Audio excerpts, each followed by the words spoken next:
I genuinely believed that some people were just born that way, like life is a show and they are the main character, so they get to be creative or interesting and everyone else just exists as a side character. I really believed this for a long time, and the reason I believed this was that school also supported this idea. School just divided people into groups, like this one is a smart guy, this one isn't, on the basis of specific things someone else thought were important, and it had some meaning behind it. Nobody ever told me that the ability to think deeply and understand something better isn't genetic. It's a skill, and skills are built. The people who seem to have amazing and creative ideas, the ones who seem to operate at a completely different level, did something specific with their time. And those specifics are not a secret. It's neither too complicated, it's just completely different from what most people were taught to do. And nobody corrected the misunderstanding for us. So here's the misunderstanding. When people think they are going to become smarter, more creative, or more perceptive, they start adding random podcasts,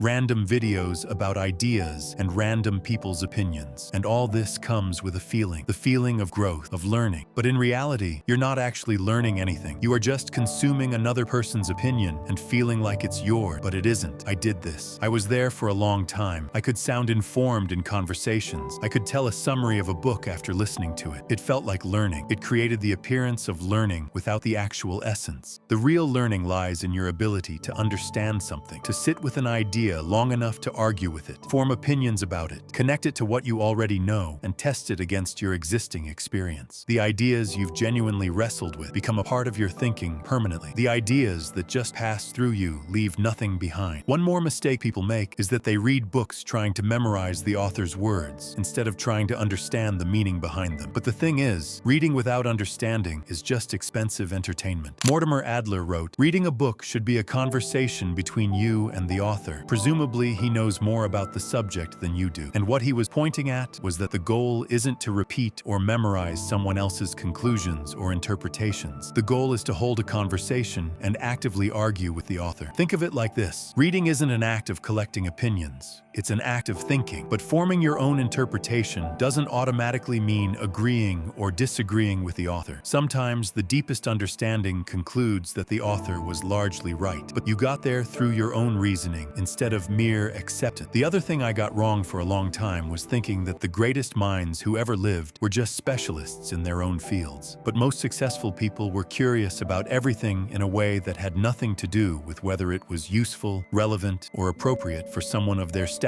to care about. Nikola Tesla, one of the greatest inventors of all time, genuinely one of the most interesting minds that ever existed, used to spend serious time observing pigeons, learned more than 8 languages, and used to read poetry and philosophy. None of it was professional development. None of it had a return on investment. What it produced, though, were minds that kept finding connections specialists couldn't see, because specialists only ever looked deeply in one direction, while Tesla went deep in 20 directions. Not because it was going to help him, but simply because he was curious about everything. And that habit of intersection, that habit of genuine curiosity, that habit of following a question all the way down, not because the question was going to help them in some identifiable way, but simply because it was interesting, is not a genetic trait. It is a habit that either gets exercised and strengthened or gets neglected and slowly dies. And by the time most people are in their early 20s, they have let it die almost completely because school rewarded knowing the right answer over asking the interesting question, and whatever genuine curiosity remained was swallowed by the content economy and replaced by a simulation of it. The revival looks like following questions all the way down, being the person in the room who isn't satisfied with surface-level explanations, noticing something in the middle of an ordinary Tuesday. Why does that work the way it does? How did it become the way it is? What does this reveal about something bigger? And actually following those questions instead of letting them dissolve in the next moment of distraction. Charlie Munger, Warren Buffett's partner, explained it as building a latticework of mental models, the idea of reading across wildly different fields, mathematics, physics, philosophy, economics, biology, not to become an expert in anything, but to extract the core principles of how those fields understand the way things work, and then carry those principles as perspectives into everything else you encounter. And the reason this matters practically is because most problems in real life don't fit under one specific field or domain. The most genuinely difficult problems in business, relationships, or understanding how things work require you to think across multiple domains simultaneously. Abraham Maslow wrote something in